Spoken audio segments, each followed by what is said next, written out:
Master Your Emotions, Thibaut Morais, is a distinguished book on self-control and emotional management.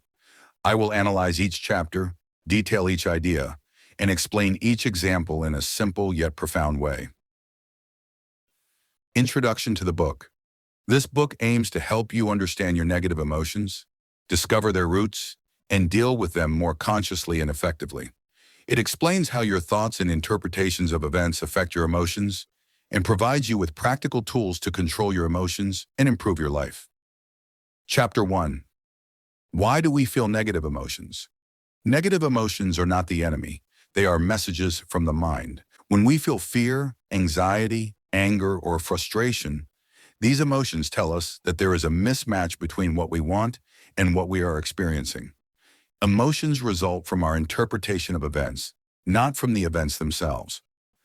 What we perceive as bad may not be so for someone else, which means that the thought behind the event is the true driver of the emotions. Our deepest beliefs create our emotional reactions. Example: if someone lets you down, your feelings of sadness don't stem from the act of letting down itself, but rather from your interpretation of it as rejection or lack of appreciation. Chapter 2. How do your emotions form? Emotions consist of three components. 1. The external event. 2. The thought or interpretation you generate about the event. 3. The physical and emotional response. You don't control the external event, but you can control your interpretation of it and therefore the resulting feelings. Know the golden rule. Your thoughts, your feelings, your actions, your results. Chapter 3. Automatic thoughts and false beliefs. Many of our negative feelings stem from negative automatic thoughts we repeat unconsciously. Examples of false beliefs. Everyone should like me. If I fail once, I'll always fail. I should be perfect. Basic technique. Start by observing your thoughts and asking yourself, is this thought true? Do I have clear evidence of it? Does it help me grow? Chapter 4. How identity affects your emotions. The way you see yourself shapes your feelings and reactions. If your identity is I am a weak person, you will interpret every difficult situation as a threat. Identity consists of 1. The past, the experiences and messages you have received. 2. The stories you repeat in your mind about yourself. Important tool. Start rebuilding your identity by repeating positive statements about yourself daily. Chapter 5. The power of acceptance. Resistance increases pain. The more you reject or deny your negative feelings, the stronger and more influential they become. Acceptance doesn't mean surrender. It means acknowledging the existence of feelings, not letting them control you. Suggested technique. 1. Notice the feelings. 2. Name them. For example, this is anger. This is anxiety. 3. Breathe and allow yourself to feel it without resistance. Chapter 6.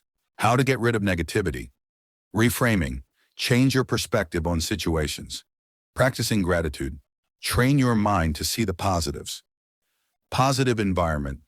Choose the people and content you consume carefully. Daily tool. Write down 3 things you're grateful for every day, no matter how small. Chapter 7. Building emotional resilience. Life is full of challenges, and resilience is the ability to bounce back quickly after shock or failure. Resilience is not the absence of emotions, but rather your ability to deal with them consciously. How to develop it. 1. Take on small, out-of-the-ordinary challenges. 2. Don't run away from pain, but face it. 3.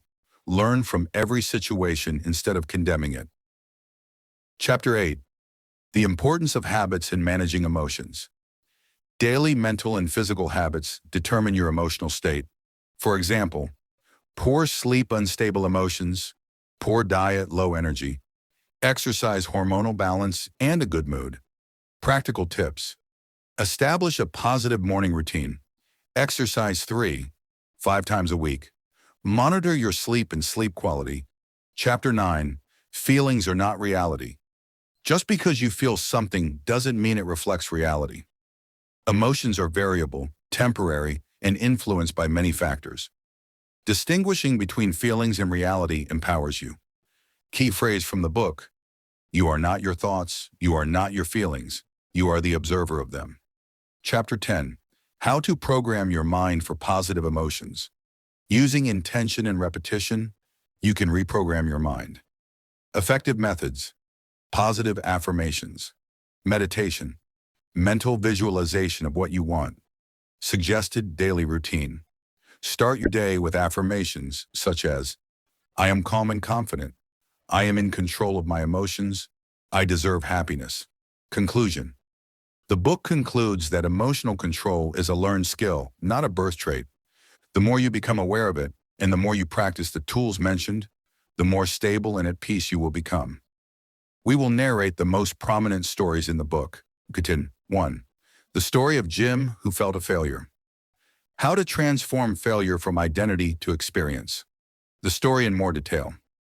Jim is a young man in his late 20s, passionate about entrepreneurship. He decided to quit his boring job and pursue his dream, creating an online store selling self-improvement products. He invested his money, time, and effort. At first, everything seemed promising, but as the months passed, his sales never made more than a few dollars, and he faced harsh criticism from his family. He began hearing phrases like, "You had a secure job. What were you thinking? The internet isn't for everyone." With each passing day, Jim would wake up with a heavy feeling in his chest. He would avoid looking in the mirror. He began telling himself, "I'm a failure.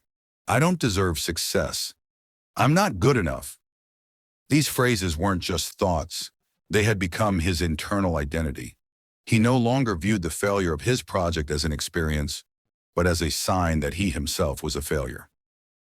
The moment of awareness and transformation. One day he read a quote in a self-help book that said, "No one fails, people only succeed or learn." Jim paused at this statement and reconsidered. Could everything that had happened have been a learning experience? Could it be that all of my feelings were simply a result of my inner story? He began writing down every negative thought he had in his notebook, countering it with a positive statement. I'm a failure. I'm someone who tries and learns. True successes have been here. No one wants my products. Maybe the market wasn't right, or the message wasn't clear yet. The deeper lessons from the story. 1. Negative feelings aren't the problem in and of themselves. The problem lies in our interpretation of them. 2. Every failure holds a lesson, and negative identities can be dismantled. 3. Writing down negative thoughts and confronting them with the truth helps neutralize their impact. 2. The story of the runner in the rain, how we create our feelings by interpreting the event. The full story. One gray morning, it was raining heavily. 2 men were walking down the same street at the same time. The first was a man wearing a suit, heading for a job interview. When it started raining, he frowned and said, "Oh no, the rain ruined my day. Why does this happen to me? I always have bad luck." The second was a runner wearing tracksuits who came for a run. When he saw the rain, he laughed and said, "What a beautiful puddle. Today I'll be running like a little kid." Although the event was the same, the rain falling, the emotional reaction was completely different. The reason? Each man's interpretation of what happened. Behind the story. The author highlights a powerful idea here. Emotions don't arise directly from events, but rather from our personal interpretation of them. This is what psychology calls thought-feeling behavior.